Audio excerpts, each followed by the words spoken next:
Hi guys! A day in my life as a content creator and as a production operator. Dahil nga ako'y nagugutom, ako'y pumunta mo nito sa mga inasal at mayroon akong hawak dito na kalamansi at sili.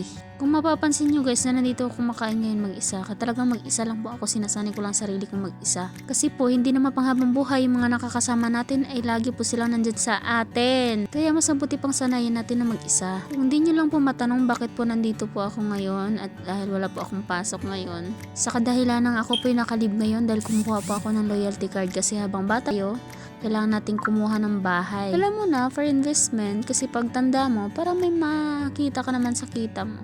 Kumbaga sabi ng mga matatanda na kailangan natin mag-invest kasi hindi pang habang buhay yung perang hawak-hawak natin ay lagi nasa atin lang yan. Mauubos at mauubos din yan. Kaya napapansin nyo dyan, ako'y nguyang-nguya na. Kasi ako'y gutom na talaga dyan. Ilang araw din kasi ako hindi nakain ng kanin at kung minsan na may nakain ako ng kanin, mga siguro 2 lang, ganyan. 2 subo, 3 subo, ganyan kasi nakakatamad talaga kumain ng kanin. Ewan ko pa kung bakit. Pero sa totoo lang talaga, may kausap ako niyan. Hindi ko lang matapos-tapos ang kausapin kasi nga, gutom na nga ako.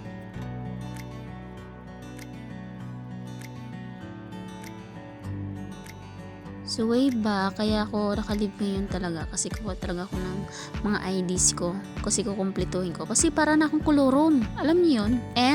Walang ganon. So yun na nga, ako'y gutom na talaga dyan. Bahala na din talaga ako mapipigilan. Ako'y gutom na.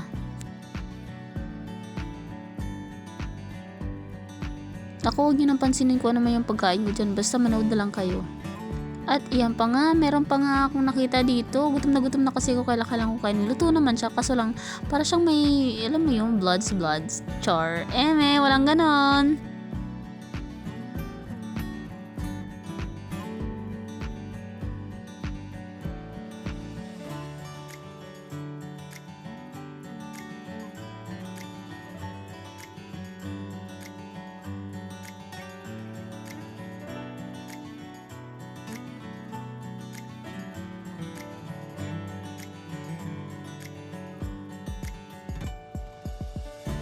At syempre di pa rin ako makontento ngayon, so ako nagpaparagdag na naman ako ng rice. At ayun nga, naka-4 na rice pala ako. Hindi ko lang nabibigyan yung iba kasi busy na ako dyan. At syempre gutom na rin ang persona. Grabe, bago pala to, bagong saing pala to. Tingnan mo naman para tayo dito magrarap pagpakain. Di mo talaga expect na magiging floji ka dito. Ang init baga naman.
At ayun, nagmumuni-muni na ako sa part na yun kasi hindi ko na talaga alam kung paano ko ubusin yung chicken. Shota sis, ang laki pala neto. Kaya yan tuloy, may iwan ko tuloy siya dyan sa mesa na yan. Pero wag ka sis, dahil sa katakawang ko ay nakikita ko yung lalaki nagbibigay ng kanin, kumuha na naman ulit ako ng kanin. O diba, ganyan ako kalakas sa kanin ha.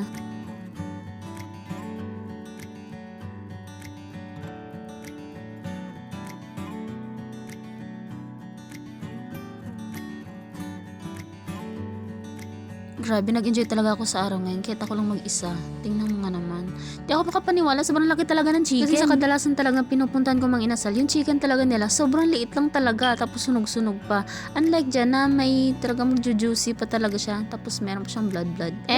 Walang ganon. At ayun nga, ako'y patapos na nga dyan. Lalabas na din ako. Hindi na ako nakapag-video kanina lumabas ako. Talagang sobrang low bata kasi yung cellphone. At ngayon, ako'y pupunta naman dito sa Tin ID kasi kailangan natin mag-update ng Tin ID. Kailangan natin kumuha ulit ng panibagong ID kasi expired na ang ID ko. Alam mo yun, kailangan lahat ng kukuhanin yung ID ngayon dapat makukuha ko talaga ngayon. Lahat. At ayun nga, tinanong ko lang guard kung anong kailangan pag kukuha ko ng Tin ID. At ngayon, bumalik naman ako dito sa loyalty card sa office ng Pag-ibig. Ay naku, mapapasanaol ka na lang talaga kasi yung Pag-ibig, buti pa Pag-ibig na nga, may loyalty pa. O diba ngayon, di na uso yung loyalty na yan ngayon.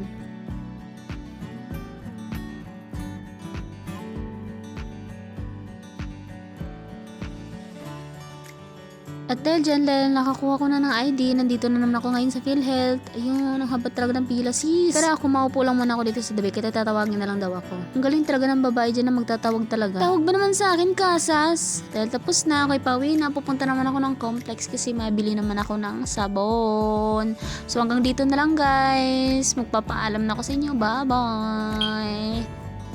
Ay wait, akit na pala ako dito. Grabe kasi yung kasunuran ko, tinulak ba naman ako? So ayun, magpipiling lang tayo. Magsiselfie-selfie tayo, kunwari pogi. So ayun guys, salamat sa pagsama sa akin sa mini vlog ko. A day in my life. Thank you. Bye!